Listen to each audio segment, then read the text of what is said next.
Welcome to Horror Movies and Beyond, a show about reviewing horror movies for the living to understand the dead. And I'm your host, Ivotres Littles, and I have really awesome special guests here.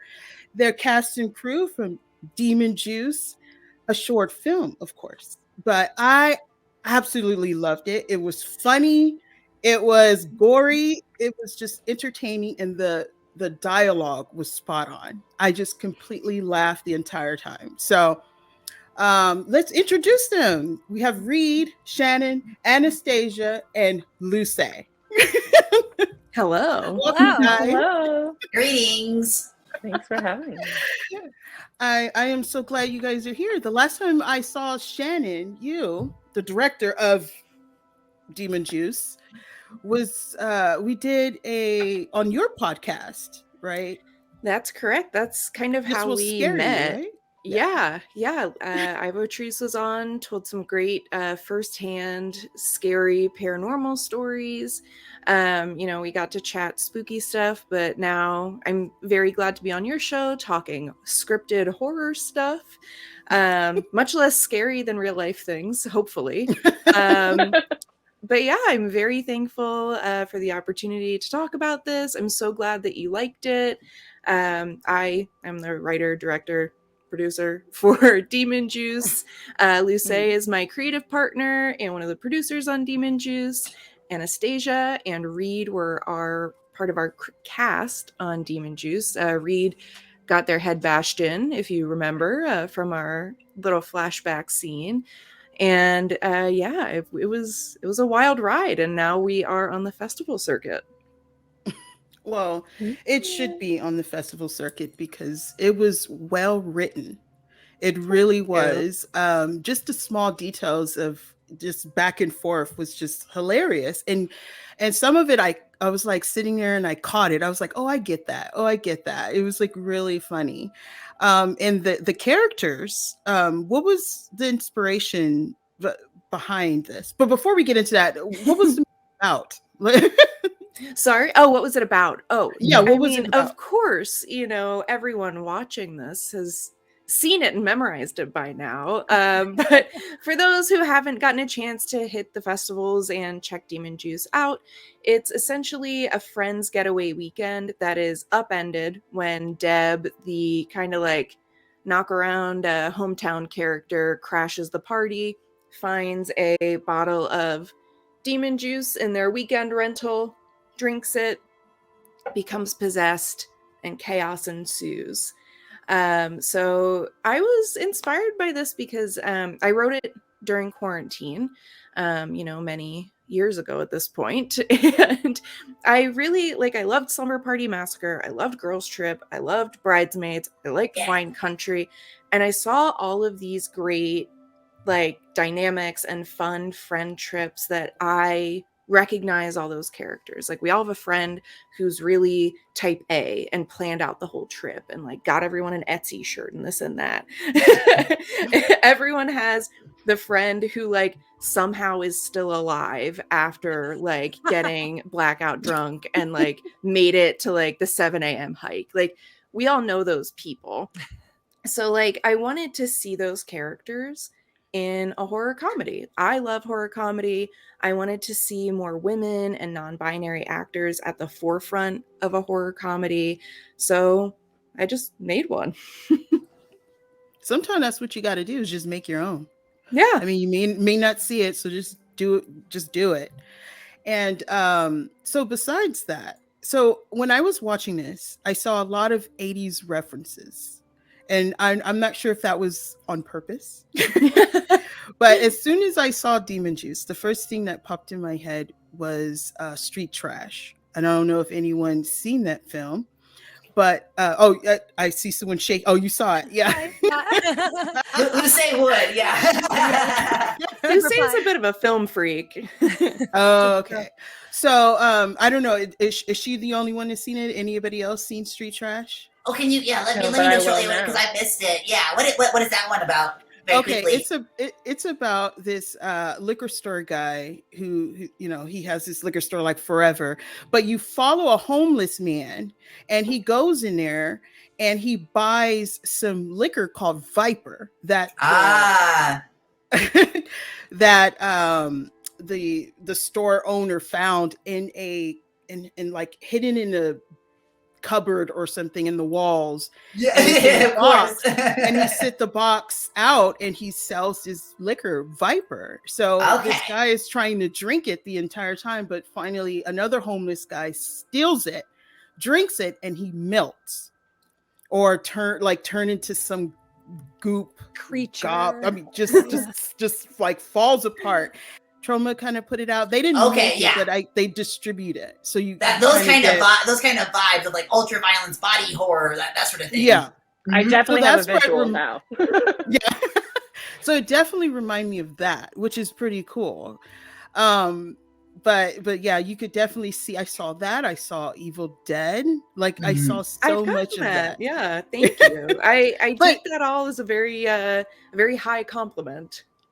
Oh yeah, I mean, definitely didn't look like a copycat. Like I've seen films where it's just like, okay, they're trying to do exactly, this, but it was your own, and you see the inspiration, and it was funny, and all you guys were so amazing in it. So, Thank you.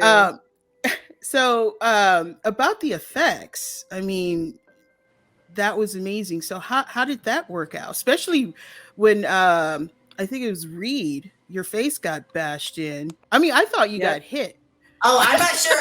Did the surgery go well? Am I back together? No. That was those effects were done by Little Shop of Gore. Lucé and Shannon can tell you more about their work because that was my first collaboration. But I will tell you, they did not have to take a cast of my face. They just did it from a photo reference, and they can probably elaborate better on that. Yeah. Oh. So it was. So that really wasn't you, huh? No, I'm it was alive. Don't worry. Barely. I mean, It was Reed is disturbing really- though. Yeah, Like it was, felt like it was Reed when we were looking at it. It was really upsetting. It was very upsetting. So Little Shop of Gore, they're this incredible like horror powerhouse. It's a couple, Ryan Ward and Selena Kyle, and they do everything horror. They did like our label design, product design. They did like our title card, but they also do these really incredible effects. And specifically for Reed, who, spoiler alert, gets their head caved in, they brought this bust, this like gore effect bust that they had built, and it literally, like, it had individual teeth in it. It had bones that were crushed. When you pull away the flesh, there was blood underneath it. It was just this incredible thing. And literally, like Reed said, they took a picture of Reed and matched this like precast head and shoulders. Like actually filming it getting like caved in was so upsetting that like even our DP was like cringing and looking away. And at us, like after a certain point, like everyone looked to me like, are we done? This is gross. And I Cut was like, to me. yeah, it's Cut to me. I've done horror for so long that I was just like, oh man, that's real crunchy. That's gonna look great. Yeah, like a tooth. I don't think we got to see it, but like a tooth flew out of the mouth, like as Aaron was like punching into it. Oh, it was It so was gross. wild. I don't think I saw that. Oh, Yeah, it was nasty. But yeah, Little Shop of Gore. I mean, they work on like big productions. They've done like Santa Clarita Diet and like actual like TV shows and movies. But one of the great things about them is that they're so like willing to work with like individual horror creators and help you figure out like how to make your idea come to life. Oh, okay. So Lucé, did I say it right? Yes, correct. Good job. I believe the whole time I was thinking, oh, okay. Hopefully I say it right. So you're the creative. So you're the creative partner. So what did you do on the set? Yes. So Shannon and I met through the UCB Upright Citizens Brigade comedy theater, and I had already made a horror comedy called Messed Up that was on the festival circuit, and Shannon had made a horror comedy called The Potluck, which Reed was also in, that was on the circuit. And we were like, oh, our work is very similar. And I was in pre-production on my short Surprise, which is also a horror comedy, and it's being edited right now. And I had this dream of creating a horror collective.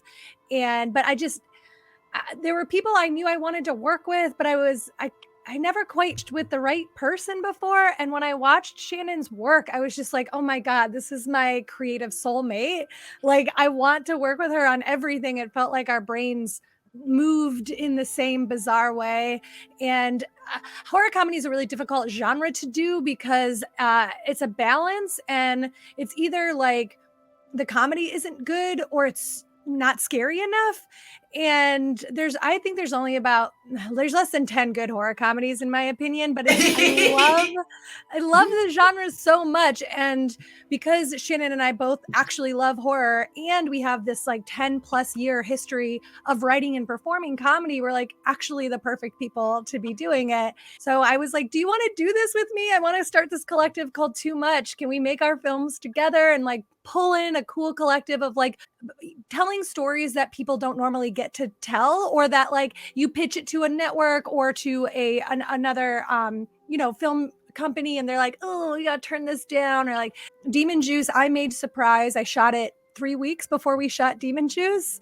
And so I had just gone through a week of production, and I was like, okay, Shannon, here's everything that I learned, and here's what we cannot do on Demon Juice.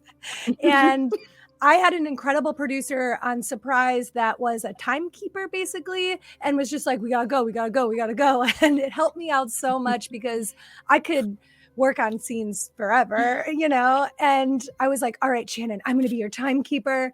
And so my big role actually during production was making sure we moved through each scene, made sure everyone felt safe and comfortable, made sure that Shannon wasn't going to lose her mind, because that's really hard to do. When you're on set, I still did. You got to have your hair stroked and told that you were very pretty and smart. So that was nice too.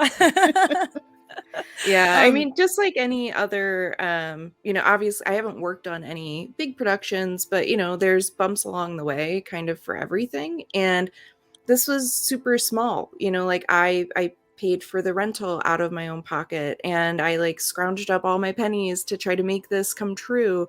And one of like the funny things, that were happening were like, it was a heat wave. We were like in July in the Valley of California in a house where like we couldn't have the air conditioner on because we had the microphones going, and our cast was like just sweating so much. We were all sweat. It was a very wet, like we were just like all damp. And slick the homeowners who we were renting from the first day pushed us back by like 2 hours because they were like, oh, well, I'm so sorry. He just got out of the shower and like we still have to get ready to leave, and like the dogs are here. We'll be out of your hair. But then they wanted us to wrap up when the original time was. So they tried to get 2 hours off of the time that we paid. Yeah, so it was just I totally get it. Making short films is a very big challenge. I mean, you have to be on someone else's schedule sometimes, especially renting out or using their equipment or things like that. So I completely get it. Anastasia, two girls were like, oh, I hate when people bring their partners. And you was like, oh, I have to go outside to get something. And I saw that your spouse, I knew what kind of character you were. Like, I knew exactly how this is going to turn out. And it set the tone. That first incident kind of set the tone of what you were getting out of this short film that you knew was going to be completely hilarious. How was your experience working on here? As soon as you got the spot and you was like, oh wow, this is going to be great. It was an absolute pleasure. From like the beginning, like just even getting the script, I was just like, whatever Shannon is into, like I will say yes. Because I just like we met over the pandemic, and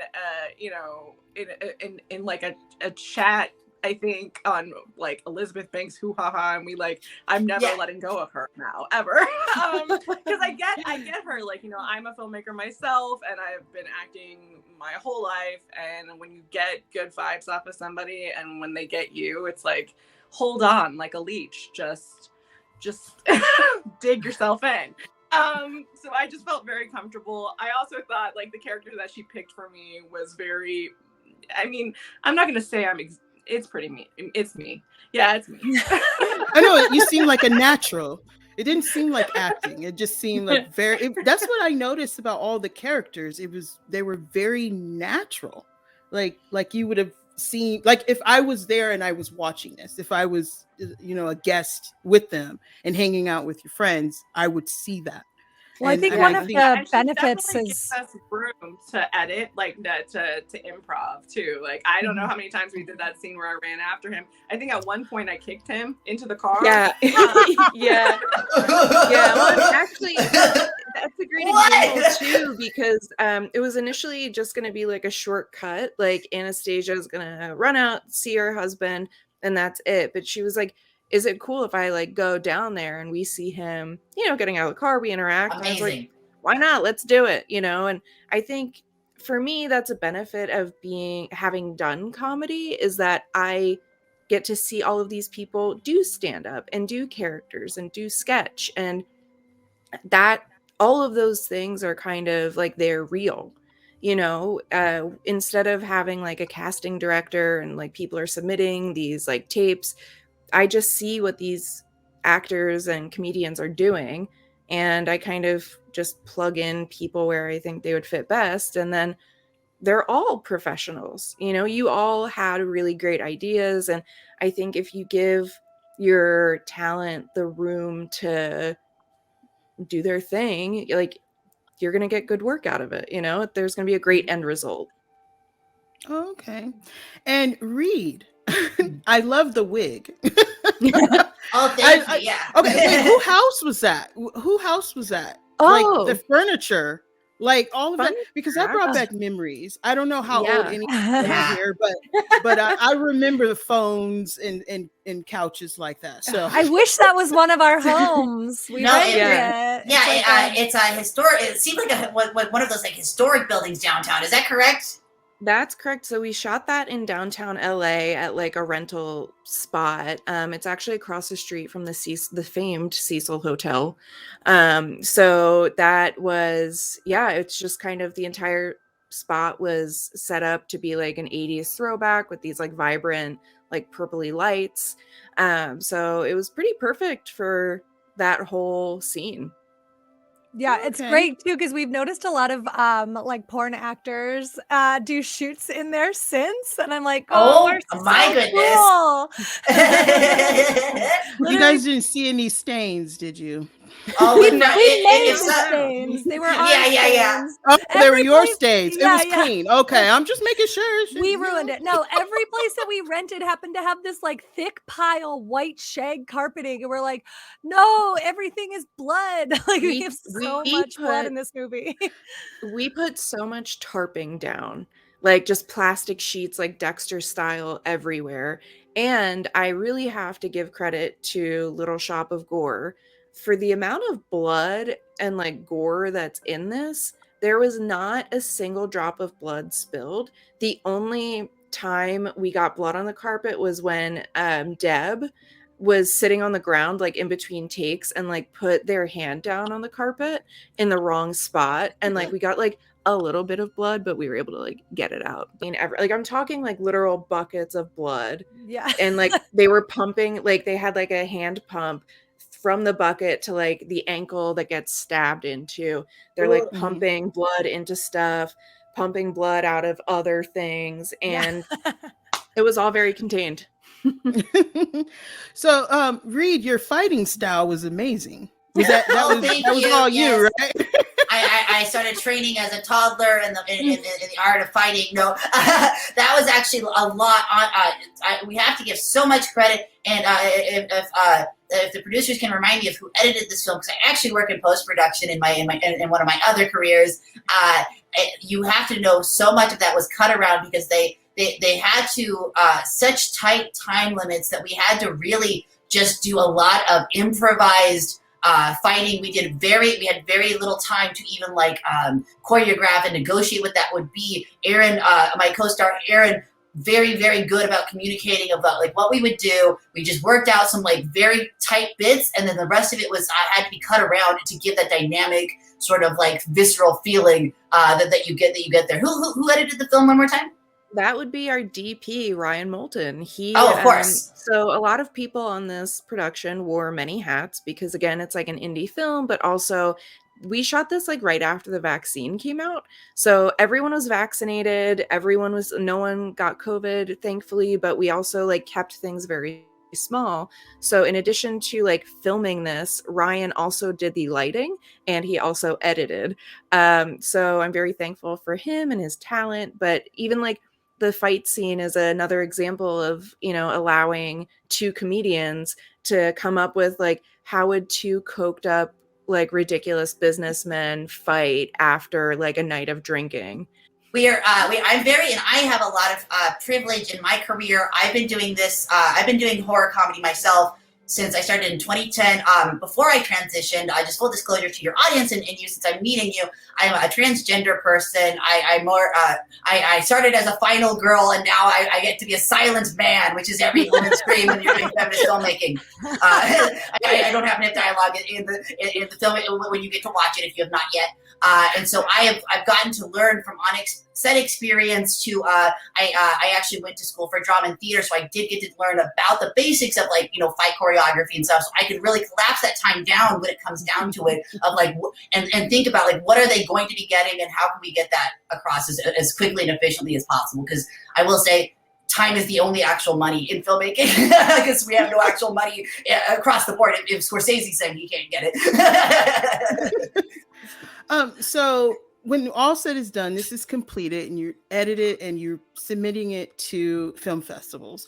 Were you surprised at the response? Because some people I've met were not met, but people I've interviewed. No, I'm like, yes. People I've interviewed, when they put stuff in, they're kind of like, I don't know if they're just being modest to themselves or like not sure, but were you surprised? I mean, I thought we had something that was very fun, and that was my whole intention. Like anything I make, I want people to have fun while they're watching it, fun while they're doing it.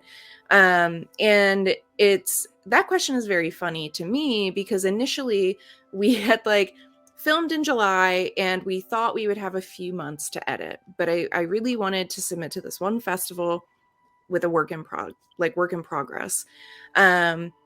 I kind of just was on a whim, like, you know what, let me also apply to Screamfest. This isn't even done. It's like you kind of got the idea of what it was, but it didn't have music. It wasn't even fully done, like being edited, and it got accepted.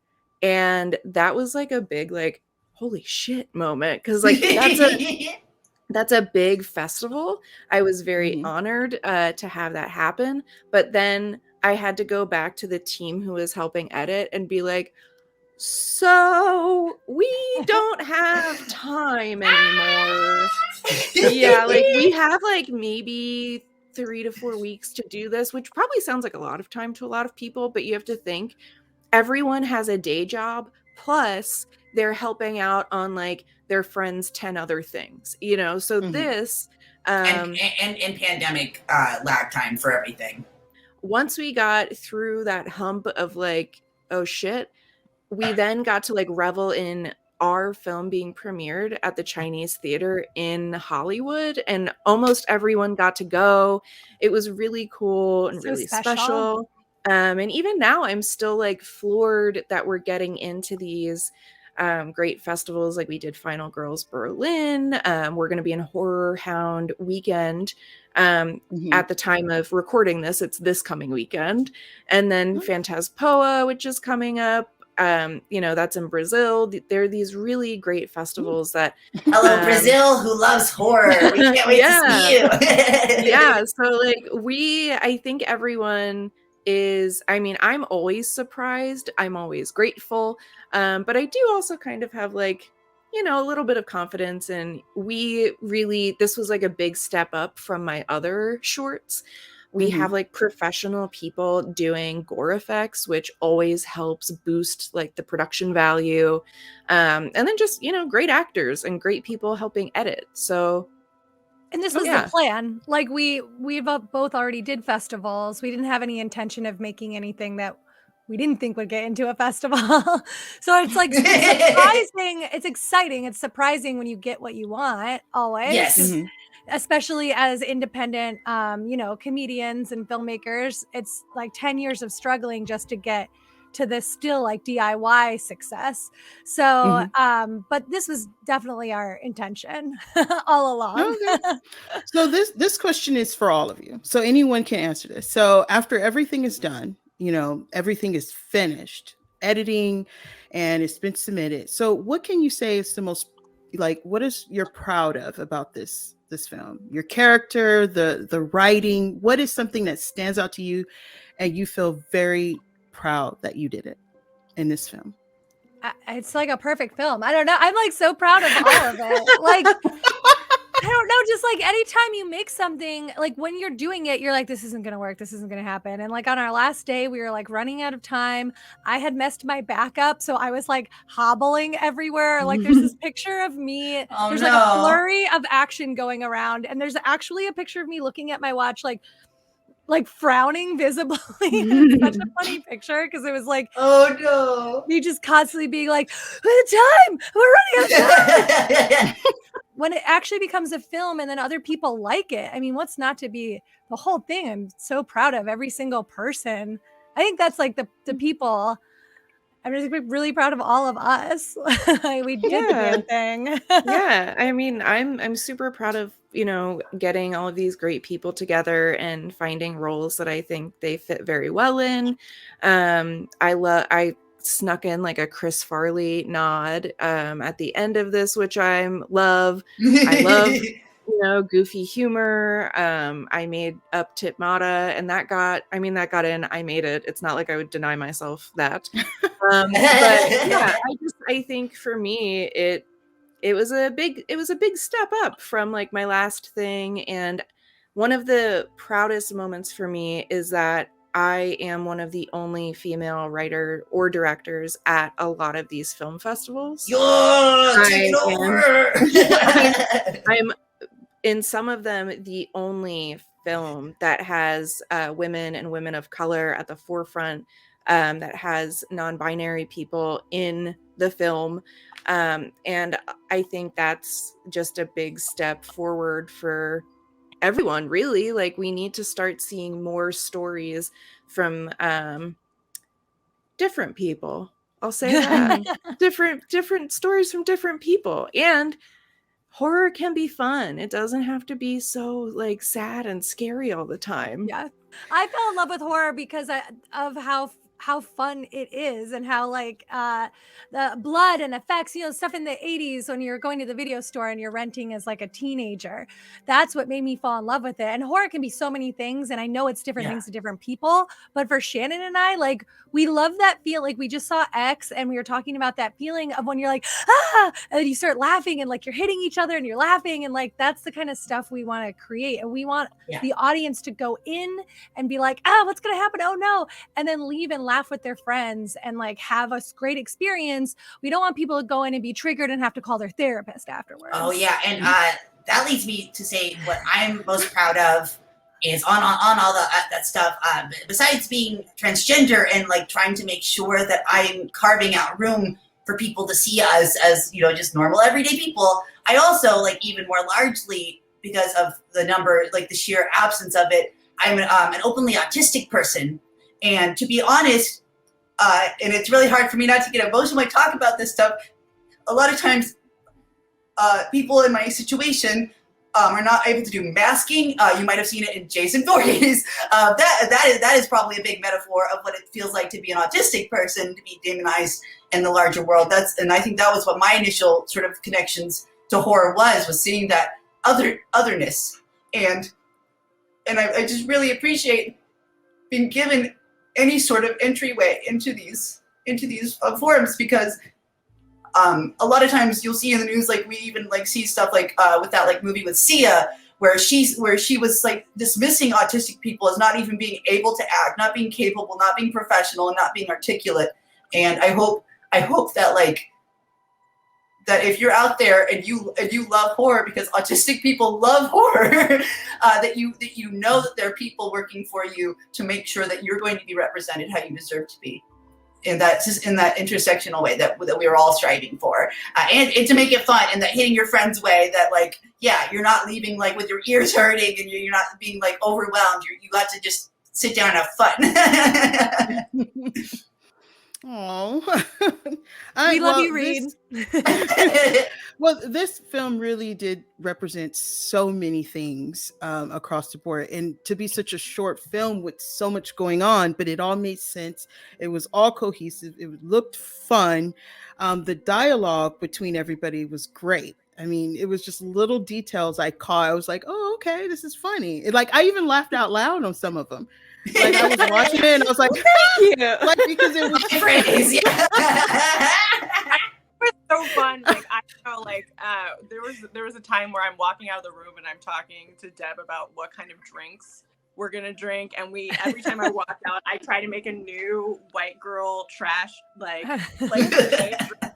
I just think the freedom to be able to do that, and the comfort that you as a comedian have to feel on set to be able to like just keep doing that, speaks volumes to the ensemble and the cast and the crew of this piece, because like you, especially as a female comedian of color, I don't always feel like I can say things that I want to say and try things I want to try. And I definitely had permission and freedom to do that, and I can't express how amazing that felt. We know that the people that we're working with are all talented, and we know that like other people have different experiences. Like Shannon and I are both white, so when we work with our actresses of color, it's like, okay, I kind of wrote this as a white girl, so like if this isn't language that you would use the language that you would use. Like we don't want us to be mouthpieces for anybody. We want each person to have their individual voice and background and experience, and we acknowledge that we don't have a lot of those experiences, and that doesn't mean that they shouldn't be shown, though. We're not just trying to be like, this needs to be as white girl as possible.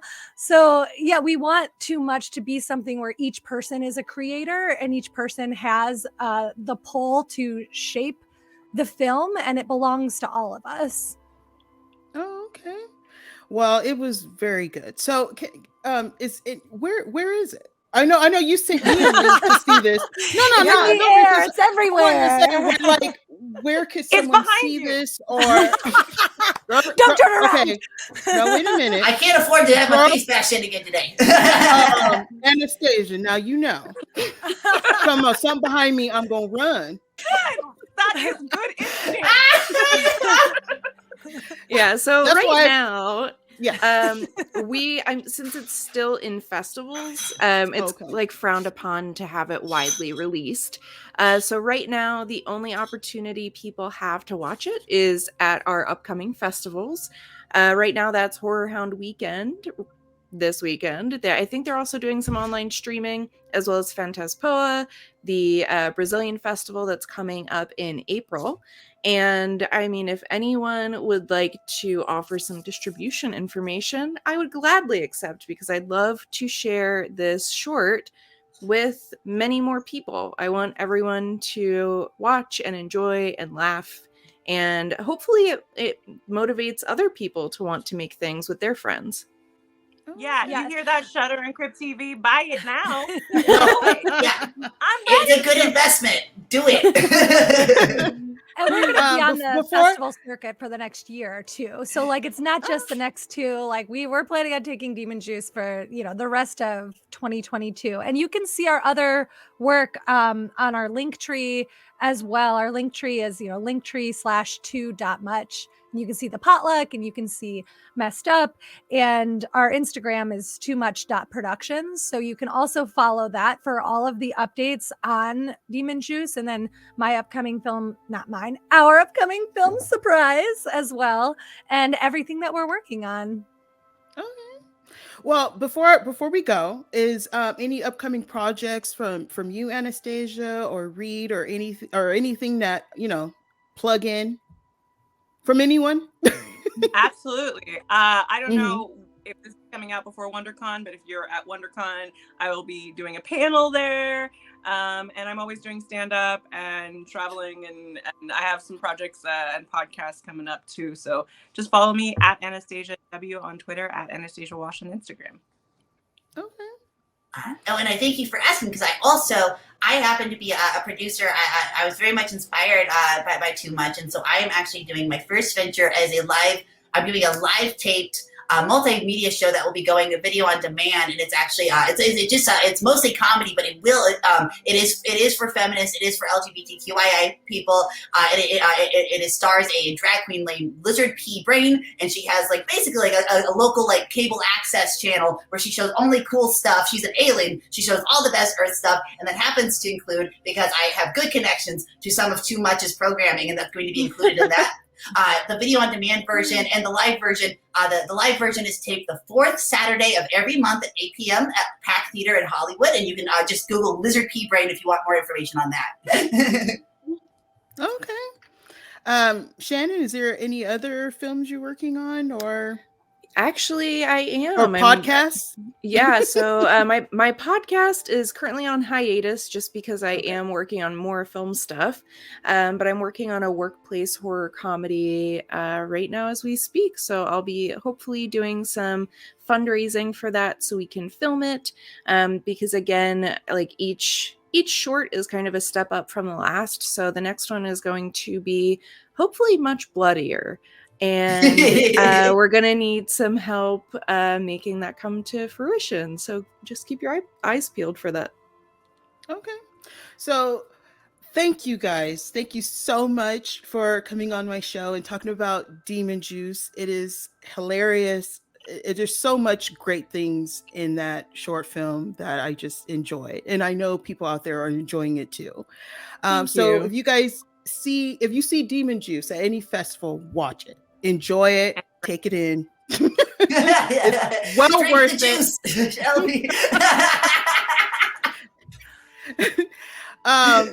It's such a great film. So I will also have their links in the bio, so you can click on it, find them, know about them, stalk them, whatever you need to do. My personal, for all of my comedy and horror personal stuff, it's LTB Comedy. Those are my initials, Lucé Tomlin-Brenner. Okay. So that's Twitter and Instagram. Well, I would definitely put it in the bio or Yay. comments or whatever at the end of this. They're all going to know who you guys are. I will make sure. Thank you. So if you guys like videos like this, make sure you like, subscribe, and leave a comment about this. So thank you guys so much for watching, and make sure you find and look for Demon Juice. Thank you so much, everyone. Thank you for having us. Yeah. Until next time. Bye. Bye.